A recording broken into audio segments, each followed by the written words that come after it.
This is a story of the 9th richest family in Malaysia with over 100 billion ringgit assets globally. From owning power plant that supply to 15% of Singapore's electricity to the biggest cement manufacturer in Malaysia. Yes, it's the Yeoh family behind YTL Group. Hey guys, it's Shashua, your investing friend. This is the 5th episode of our Malaysia Corporate History series, where we will cover important businesses in Malaysia and how individuals shape Malaysia's economy today. YTL is now managed by the 3rd and 4th generation of the Yeoh family, breaking the wealth cannot last more than 3 generation curse. And it all started from a humble beginning. Yeoh Cheng Liam, the 1st generation in the Yeoh family, we call him Liam lah. Liam migrated to Malaysia from China in the 1920s after World War I. He was involved in timber trading and construction business under Yeoh Cheng Liam Sendram Berhad. His Zai Yeoh Lei was born in 1929 and YTL is named after Yeoh Lei. We call him Mr. Yeoh lah. In 1942, at the age of 13, he needed to stop studying because of World War II. That time, Liam very pandai. He hid a truck in the jungle so that they can transport things when everyone else's cars and trucks were destroyed in the World War II. World War II ended after Japanese surrendered in 1945, and then Mr. Yeoh continued his high school. At the same time, Mr. Yeoh still helped out in his father's construction businesses. His father Liam then sent Mr. Yeoh to Banting to run a quarry project. The quarry project would soon become the starting point of the well-known YTL Cement today. More on this later. Anyway, Mr. Yeoh secured a project from government to build an armory store in Banting and Sepang to keep weapons. Even though he has no experience at all, but he still managed to tender the project because he was the only one that tendered.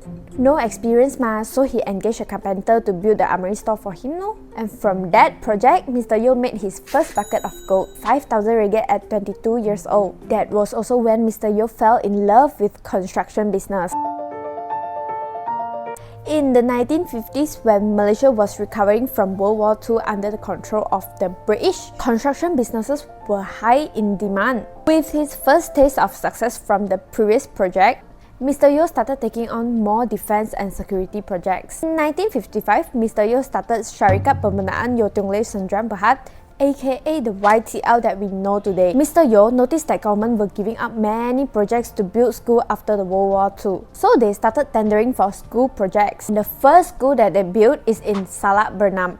They completed the project on time even though there was no road built to the school. With this project, they won respect from the British project engineer. After Malaysia Merdeka in 1957, Mr. Yeoh then bid for more school projects. In 1962, the same British project engineer awarded Mr. Yeoh with a project to build a school in Gopeng and promoted him to become Class A contractor. With the promotion, Mr. Yeoh can take on bigger projects. They built more than 100 schools, police barracks, roads, low-cost housing throughout the country. The growth story looks very promising for YTL till the 1970 oil crisis that almost bankrupted the company. In 1973, the Arab countries decided to fight with the Western countries and stop exporting oil to them. Oil price increased 4 times in 3 months. The whole world went into recession because of this. Steel prices shot up sky high and Mr. Yeoh, he tendered a project before the oil crisis. The steel price was at 400 ringgit at that time. By the time Mr. Yeoh completed the project, the price already shot up to 1,000 ringgit. So Mr. Yeoh was forced to sell all his properties to complete the project. It was also during that hard time where his eldest son, Francis Yeoh, graduated from high school at 16 years old. Francis, being the family man, volunteered to give up his chance to study overseas to help his father. But Mr. Yeoh believed that education is the way forward. So he insisted to send Francis overseas to pursue his study in London. This was probably one of the best decisions done by Mr. Yeoh, because Francis will soon become the one that bring YTL to the international stage. In 1978, when Francis Yeoh graduated from Kingston Polytechnics at London and returned to Malaysia, Mr. Yeoh straightaway appointed him as the managing director of YTL. Francis was only 24 years old at that time. But after he became the managing director of YTL in the 1980s, YTL has an eventful decade. With the father and Zai combo, YTL business empire started to spread beyond construction business. Because they were quick in adopting new technology, this caught the eye of Mahathir, our XXX Prime Minister. Because YTL managed to build high-rise properties much faster than its competitor. 1 floor every 7 days. Impressive! So Mahathir awarded YTL contracts to build 12 district hospitals throughout the country. And with more projects at hand, YTL financials became... Being a typical China, you need to buy land when you have money in hands. This is the same for YTL.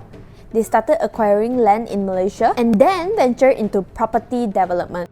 In the 1980s, when Malaysia were pushing for low-cost housing at government-regulated price of 25,000 ringgit, YTL took the cue and built 3 projects in Johor, Perak and Selangor. They differentiated themselves from other developers by building more than the minimum requirement set by the government. Government required 550 square feet. YTL built 740 square feet, selling at the same price. By doing this, they set up a good reputation for their future projects. With business doing great, Mr. Yeoh and his Tai Francis decided to go public listed on Bursa. In 1984, they took control of Hong Kong Tin Corporation Berhad, a public listed company with dying tin mining business. And then they did a reverse takeover for YTL using the Hong Kong Tin Corporation Berhad and successfully list YTL on Bursa with 3 main businesses: construction, property development and cement manufacturing business. In 1993, YTL listed its cement manufacturing business, Buildcon Berhad on Bursa, which is now known as YTL Cement, with cement being the key raw material for all construction projects. YTL managed to save a lot of money in their own construction and property development projects because they can use their own raw material and save cost cao. In 1995, YTL joint venture with Pahang State Government to develop Pahang Cement, the first 1.2 million metric tons integrated cement plant in East Malaysia. In 2005, YTL acquired 64.8% of Perak Hanjung Cement, a 3.4 million metric tons integrated cement plant. At that point of time, YTL was the biggest cement manufacturer in Malaysia with 30% market share. In 1992, Malaysia was hit by a huge thunderstorm, and our electric power line was hit by lightning strike.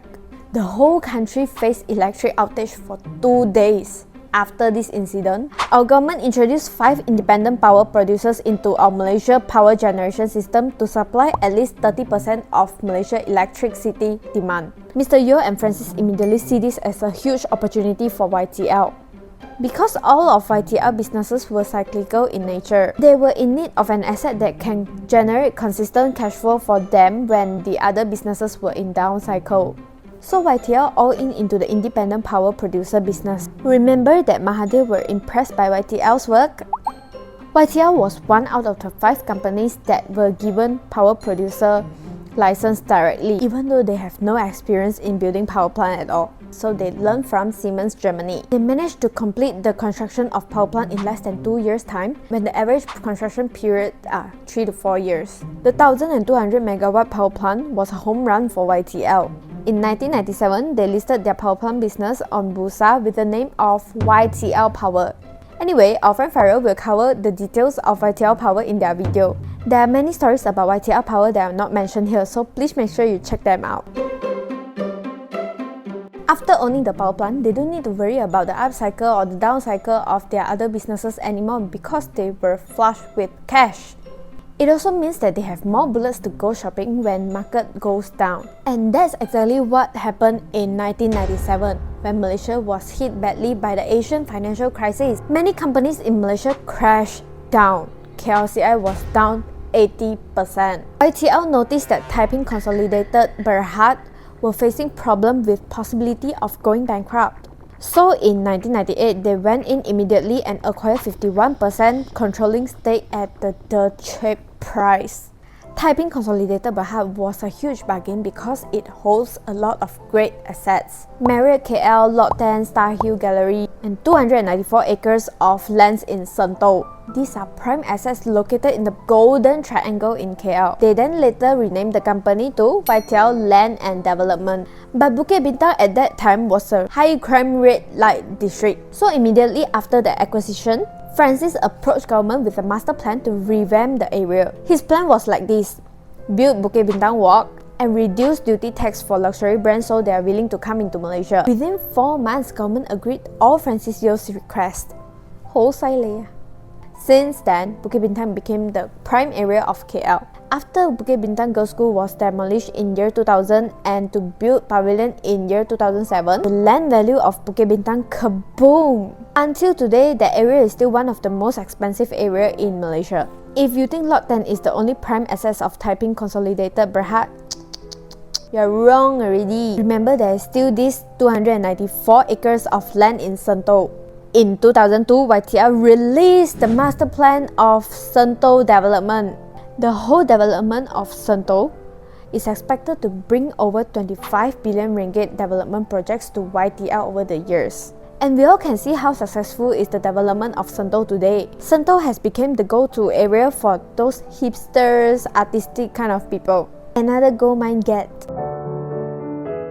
In year 2000, YTL spent 123 million ringgit to acquire 33.5% of Australia's Electranet, the company that owns power transmission network in South Australia. Electranet has super long concession of 200 years, meaning that this power transmission network can generate 200 years of cash flow for YTL. Then in 2002, when Enron was going bankrupt because of a huge scandal, YTL again spent 2.9 billion ringgit to acquire a water utility company in UK, Wessex Water, from Enron. Just when you think they spent too much on acquisition, no. In year 2004, YTL heard that Indonesia, the second largest power plant producer, was facing financial difficulty. YTL immediately spent 530 million ringgit to buy 35% stake in Indonesia's second largest power producer. This instantly gave YTL access to Indonesia market. At this stage, YTL already owned a lot of assets globally, and what's most important is all these assets can generate long-term cash flow for YTL. This demonstrated the long-term view taken by Mr. Yeoh and Francis.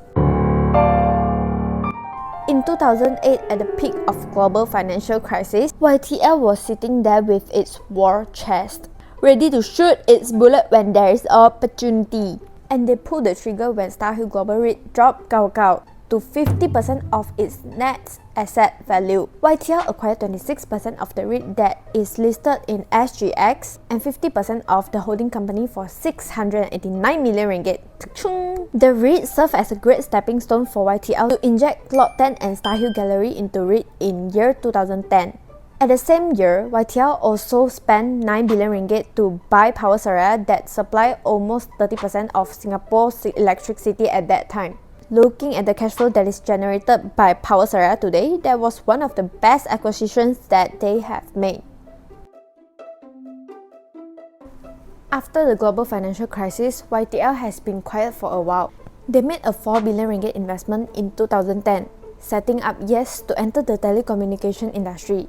Francis wanted to ride the boom of smartphone wave, but Yes has never lived up to its expectation. It sucks. So far, the business has lost more money than it made. And after the failed investment in Yes, YTL was then hit by overcapacity of power plant in Singapore from 2015 onwards. Supply for electricity is always more than demand, so Singapore wholesale electricity price has dropped a lot. And YTL also suffered from lower profitability. That's why YTL didn't do much in that period of time. Until 2019, YTL suddenly spent 1.63 billion ringgit to acquire the biggest cement company with 40% market share in Malaysia, Lafarge. After this acquisition, YTL has officially become the tiger of the cement industry, with 70% market share and became a monopoly. And with the confidence of being the tiger of the industry, YTL renamed Lafarge into Malayan Cement Berhad. In March 2020, again when the whole economy stopped due to COVID, YTL smelled opportunity. They spent 864 million ringgit to acquire the 396 megawatt Tuas Spring power plant in Singapore. After this acquisition, YTL now supplies to 22% of Singapore's electricity. In February 2022, YTL sold its 33.5% stake in the 200-year concession Electranet for 3 billion ringgit. Remember that they only spent 193 million ringgit for the 33.5% stake in Electranet? That is 2.95 billion ringgit profit in 22 years. Mr. Yeoh and Francis confirm got golden finger, not like my finger can only use to opposite.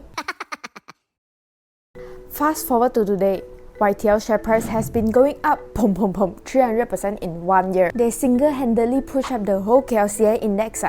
Carry. Why? This is because the god of money has decided to whisper at Francis' ears, "Your time has come." Just kidding.